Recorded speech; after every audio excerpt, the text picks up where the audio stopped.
Hello dear students, I am now starting with the next unit. इसमें हम पहला जो टॉपिक करेंगे that is partial correlation.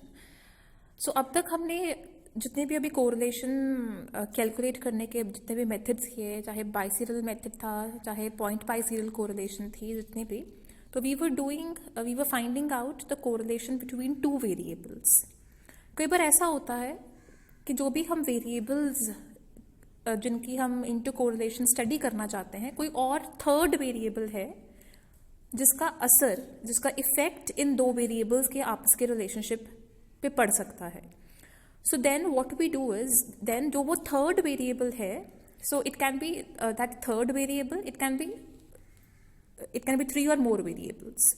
तो वो जो वेरिएबल्स हैं, हम उनका जो इफेक्ट है उनको पार्शल आउट करते हैं. क्लियर? सो उसके लिए हम यूज करते हैं partial correlation. So I am reading from the very first line given in these notes.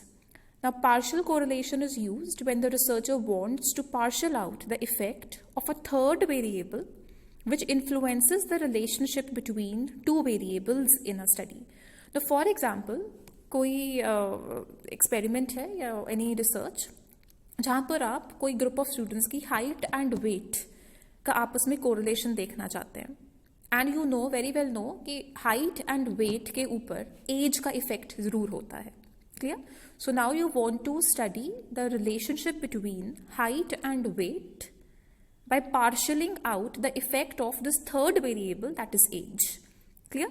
तो हम यहाँ पे partial correlation method यूज करेंगे जब आप किसी थर्ड वेरिएबल का इफेक्ट जो है उसको रिमूव करना चाहते हैं, उसको कंट्रोल करना चाहते हैं, उसको पार्शियल आउट करके फिर आपने उन दो डिजायर्ड वेरिएबल्स का आपस में इंटर कोरिलेशन आप कैलकुलेट करेंगे. So this is what is all about partial correlation. So it is a statistical alternative to experimentally control conditions. So ये एक statistical method है जिसके साथ आप किन्हीं वेरिएबल्स के इफेक्ट को कंट्रोल कर सकते हैं. So हम कौन से, यहाँ पर हम सिर्फ आपके सिलेबस में 3 वेरिएबल्स तक के न्यूमेरिकल्स हमने करने हैं. कई बार हम 4 वेरिएबल्स का भी आपस में आप कोरिलेशन निकाल सकते हो, 5 का भी निकाल सकते हो. तो इट मीन्स आप 2 वेरिएबल्स का इंटर कोरिलेशन निकालेंगे एंड बाकी जो थर्ड वेरिएबल है, फोर्थ वेरिएबल है, it can be fifth variable, उनका इफेक्ट आप पार्शियल आउट करते हैं, आप उसको कंट्रोल करते हैं. Clear? So there are types of partial order correlation: first order, second order and third order. तो हमने सिर्फ फर्स्ट ऑर्डर कोरिलेशन या फर्स्ट ऑर्डर पार्शियल कोरिलेशन जो है वहां तक की ही कैलकुलेशन करनी है. फर्स्ट ऑर्डर में क्या है? When the effect of one variable is being partialled out.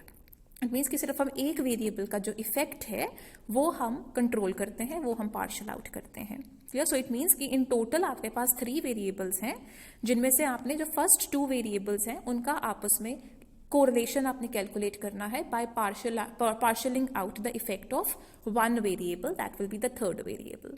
Second order correlation में क्या है कि आप 2 वेरिएबल्स का इफेक्ट पार्शियल आउट करते हैं.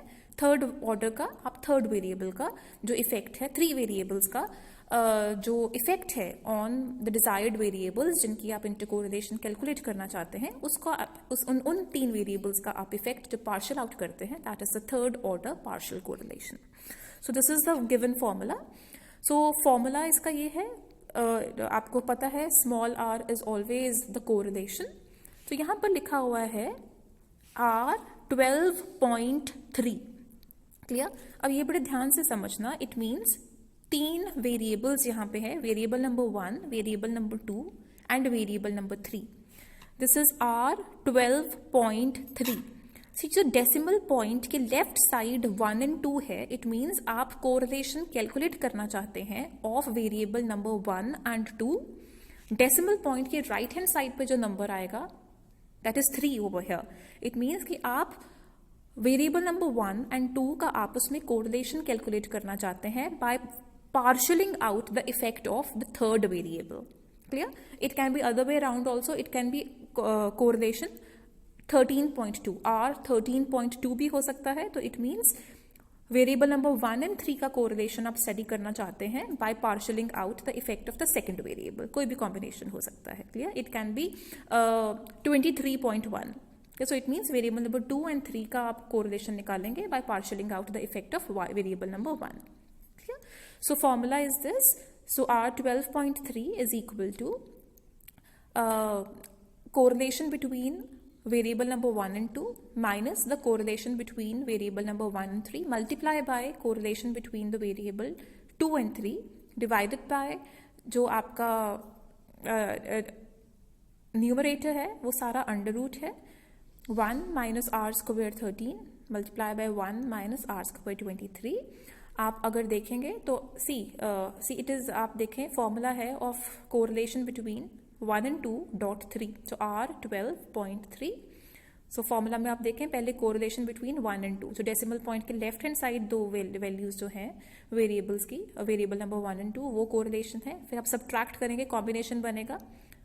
डेसिमल पॉइंट की राइट हैंड साइड पे 3 है, so first variable with the correlation for first variable with the third variable, then correlation between second variable and the third variable. Clear? तो ये formula अच्छे से आपने याद करना है. So this is basically R12.3 is basically it is a revised correlation. मैंने pencil से लिखा हुआ है यहाँ पे, revised correlation between variables. V.S is the variables. आप फुल फॉर्म लिखेंगे variables 1 and 2 variance when the variance caused by the third variable is partialed out. Clear? So you will specify कि ये क्या चीज़ है. Then इसके बाद आप स्टैंडर्ड एरर भी कैलकुलेट करते हैं. तो स्टैंडर्ड एरर का फॉर्मूला है 1 divided by under root n minus m. तो मैं आपको ये जब हम सॉल्व करेंगे इसको I tell you what this is all about. तो यहाँ पर मैंने ये बड़ा क्लियरली आपको यहाँ पे स्पेसिफाई भी किया हुआ है कि अगर हम first order partial correlation calculate करते हैं तो फॉर्मूला क्या है. तो I have just explain you this formula. ये फॉर्मूला में हल्का सा ये डिफरेंस है, अंडर रूट नीचे 2 बार आया है. तो जो मैंने फॉर्मूला हैंड रिटन लिखा हुआ that is the most easiest one. तो आप वैसे भी लिख सकते हैं, इस तरीके में भी लिख सकते हैं. Next is so see 3 combination जो मैं बोल रही थी तो ये वही थी. It can be correlation between 1 and 3rd variable when you are partialling out the effect of the second variable. तो फॉर्मूला हल्का सा चेंज होगा, कॉम्बिनेशन चेंज हो जाएंगी. So correlation between 1 and 3 minus the correlation between combination will be 1 and 2 and 2 and 3, या 3 and 2 भी लिख सकते हैं. It is one and the same thing.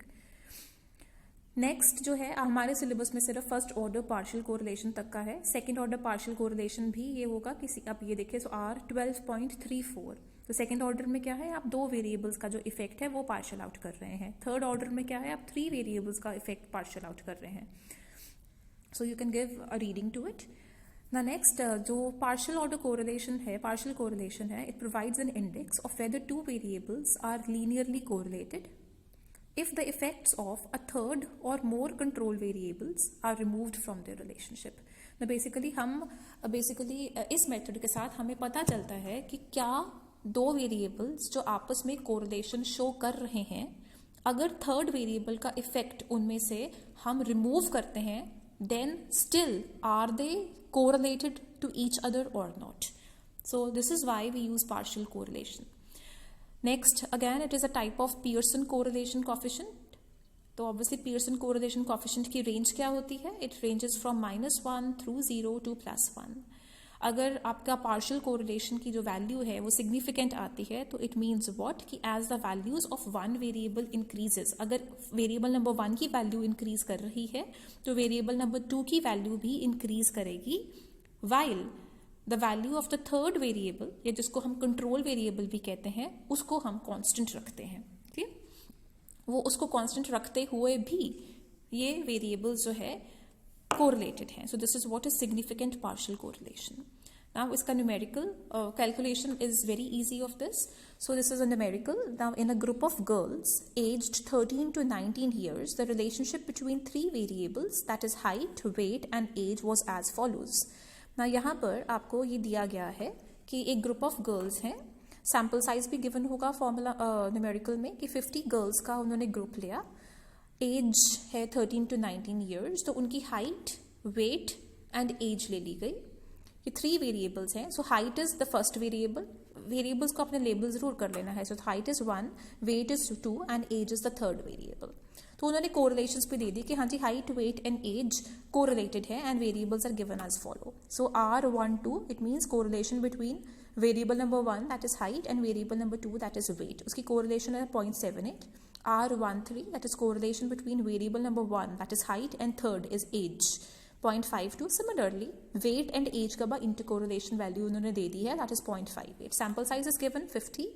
Now find out the first order partial correlation between 1 and 2. So उन्होंने specify कर दिया है कि आप पार्शियल ऑर्डर कोरिलेशन निकालें, कैलकुलेट करें of variable number 1 and 2.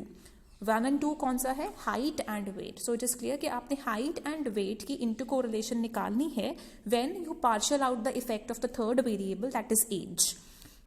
Clear? So यहाँ पर आपने फॉर्मूला फिर खुद यहाँ पे लिखना है that R 12.3. So it is clear over here in the numerical that variable number 1 and 2 का partial order correlation लिखना है. So that is why R 12 होगा. अगर क्वेश्चन आता कि वेरिएबल नंबर 2 and 3 का कोरिलेशन निकालें आप, तो फॉर्मूला R23.1 वाला होता कि आपने फर्स्ट वेरिएबल का इफेक्ट पार्शियल आउट किया. क्लियर? सो यहाँ पर है very partial correlation between 1 and 2.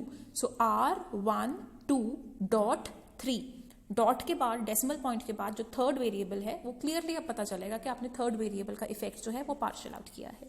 Okay, so the formula is this: R12 minus R13 into R23 divided by under root 1 minus R square 13 multiply by 1 minus R square 23. तो आपके पास ये सारी values हैं. R correlation between 1 and 2 भी given है 0.78 minus 0.52 into 0.58. Clear? And similarly आप ऐसे इसको solve करेंगे. Don't forget to apply the BODMAS rule, नहीं तो आपकी वैल्यूज ठीक नहीं आएंगी. क्लियर? तो यहाँ पर जो वैल्यू आ रही है कोरिलेशन कैलकुलेट करके, it is coming out to be 0.69. Clear? तो हमारा 0.69 की कोरिलेशन आई. 69 की correlation it is coming out to be a good correlation कि हाँ जी variable number 1 and 2 that is height and weight are show positive correlation. कोई पॉजिटिव है, पॉजिटिव कोरिलेशन शो कर रहे हैं एंड अच्छी कोरिलेशन आई है. ठीक है, तो नेक्स्ट है ऑब्वियसली स्टैंडर्ड एरर हम जरूर निकालेंगे यहाँ पर. तो स्टैंडर्ड एरर का फॉर्मूला है 1 divided by under root n minus 1. तो n आपको पता है, n is the sample size. m क्या है? It is the number of variables. कितने नंबर ऑफ वेरिएबल्स के लिए आप स्टैंडर्ड एरर निकाल रहे हैं? तो हमारे पास यहाँ पे 3 वेरिएबल्स हैं, तो m will be 3, n is 50. So 1 divided by under root 50 minus 3, it will give you a standard error of 0.15. तो इट मीन्स कि जब हमने 0.69 की कोरिलेशन निकाली है उसमें 0.15 का स्टैंडर्ड एरर आ रहा है. Clear? So next we have to see कि हाँ जी जो भी हमने अब कैलकुलेशन की है कोरिलेशन जितनी भी आई इन वेरिएबल्स में, क्या वो सिग्निफिकेंट है कि नहीं है. क्लियर? तो नाउ बिकॉज ये जो पार्शियल कोरिलेशन है it is a variant of, it is a type of product moment correlation, जिसको हम कहते हैं कि हाँ जी ये अज्यूम नॉर्मेलिटी कर रहा है, तो हम इसकी कॉन्फिडेंस लिमिट्स निकालेंगे. तो कॉन्फिडेंस लिमिट्स जो होती हैं हम 2 लेवल्स पे निकालते हैं. आपको पता है वो लेवल्स हैं 0.01 एंड 0.05 लेवल.